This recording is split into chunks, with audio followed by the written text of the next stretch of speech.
Hi everybody, this is Darlene from darlenestamps.stampinup.net. I'm so glad you joined me today. I wanted to talk briefly about catalogs and kind of a strategy about how to go through a catalog, how I do it. I'm looking right here at the January through April mini catalog that Stampin' Up! Has put out. This catalog, because of its time span here, is going to deal mostly with Valentine's, spring floral kinds of things, also Easter, some St. Patrick's Day, but really quite a variety of stamps are in the catalog. And I wanted to share with you something that happened to me as I went through this catalog. Now, I have been a demonstrator for a long time, 2006, and so I have quite a stash of stamps built up for myself. So as I approached this catalog, one thing I knew for sure, I was not interested in word stamps. I have a ton of word stamps. I'm really happy with what I have. I wasn't really looking for new words today. So I had that in my mind as I started through the catalog. Now, what I usually do is I start by looking, I just go through and look at stamp sets. I always have my little piece of paper next to me for my wish list. I got to have that kind of a list. I'm sure you know what I'm talking about. When you go through any kind of a catalog, there are things that just pop, that just speak to your heart, that you just know you love that. And so that's what I look for the first time I go through. And so literally I just flip the pages and I look at the pictures. Okay? When doing that with this catalog, I came to page 17. And you can see that page 17 is words. Now, if you're in the market for words, this is a beautiful set. I love the fonts. There is a variety. You have sympathy as well as birthday. Okay, so if you're looking for a word set, this is a great set to consider when you're going through the catalog. For me personally, I was not interested in words, and so I literally just flipped the page and kept going through. Okay, so now I've gone through the first time, I have my little wish list going. Now I'm going to go back and pay a little more attention to other things. For example, if I look at this stamp set, I notice here there are dies that go with that stamp set. They're very specific. These dies all match these images. This has a die. This has a die, okay? So this is a very specific die set. And I knew that I wasn't interested in this, so I just moved on. When I got to page 17 the second time, you will notice that some of these words have these white shadows around them, white shapes. That means in this catalog, those shapes are either punches or dies. So if I look more closely down here, I will see that this is a die set. As I looked at those die shapes, I realized, you know, I have words that would fit in those die shapes. I don't necessarily need these words. I have words that will fit in there. I have images, flower images, different kinds of images that will fit in these dies. And so the more I looked at these dies, I realized this would be a very handy tool for my collection. Now, if you are in the market for words with dies, then you would purchase the bundle. And when you purchase a bundle from Stampin' Up, it's always 10% off. Okay, so your bundle price is $45.75. However, Stampin' Up also always offers their dies separately. And because I didn't want the words, this is what I purchased. I purchased Something Fancy dies for $28. Now let me show you what I got for that. Here are the dies. Now you will notice that they are not in the original packaging. I save my original packaging, but I always store my dies on these magnet cards. Now these cards are not a Stampin' Up! Product. These magnetic cards are made by a company called Stamp and Storage, the letter N, Stamp letter N Storage. And it is a company that makes organizational products and storage products for crafters, for stampers. And these really fit nicely. I have a box they fit in. And so these dies are handy, especially these dies, because they're going to be something I'm going to keep out all the time.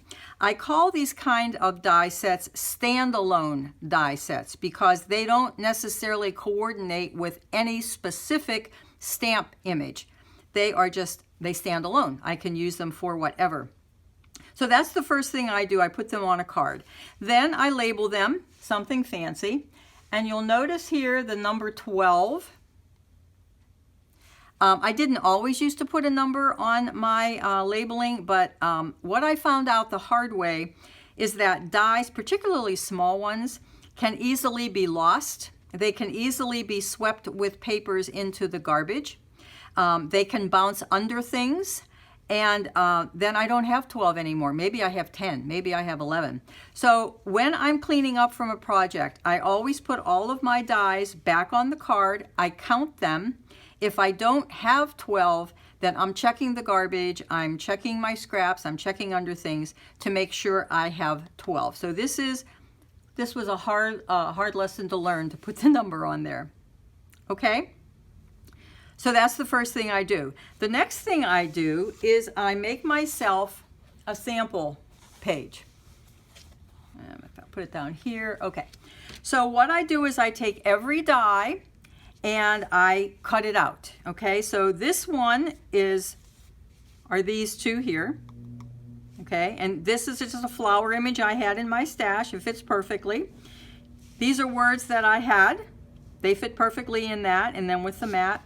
Here's the hexagon shape. Here's the little banner. And then I did my 2 tags. Here are my tags, large, smaller. This is the large one, the small one. Here they are layered. Then I started to pay attention to these little things right here. Now I noticed that, and this was hard to see in the catalog, I noticed that this shape matches the shape at the top of each tag. So that must mean that they go together, right? And so what I found out was if I take one of these shapes and I put it, and I would tape this in. I tape it in the center of that die. Let me see where you get right there. And I run them through together. I can cut not only the tag shape, but I can cut that decorative detail in there as well. And down here, I did the same exact thing. This time I was layering and cutting out my special inserts. Having a sheet like this really helps me to see the possibilities of a die set, which isn't always quite as evident when you just have it on a card or if you have it in the original packaging. I would have missed this treasure product if I had just passed over the set because it was words. So I guess my message to you is take a look at everything. While part of it may not be what you want, another part may be exactly what you want. Very quickly, let me show you 2 samples. Very easy. Here we have a card. I've had this thank you sentiment for years and years and years. Fits perfectly in that shape, and then I backed it up with the next higher die. Last one, using the tags. This is retired paper. I just went shopping in my paper stash. We all have one, right?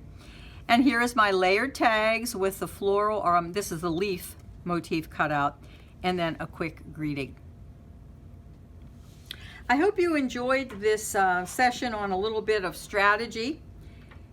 If you would like to purchase any of the products that I showed you today, you can find me at darlenestamps.stampinup.net.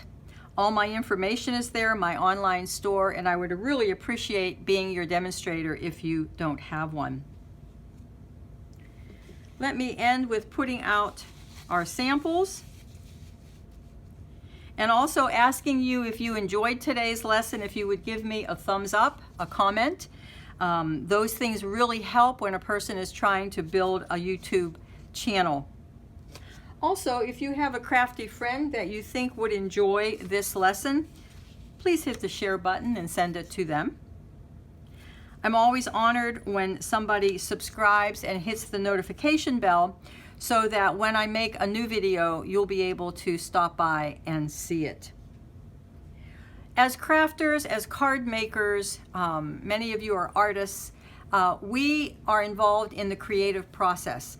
And sometimes things happen that we get discouraged. We try something new and it doesn't quite work out. And I want to end today with a little bit of encouragement, something for you to think about. To live a creative life, we must lose our fear of being wrong. Bye until next time.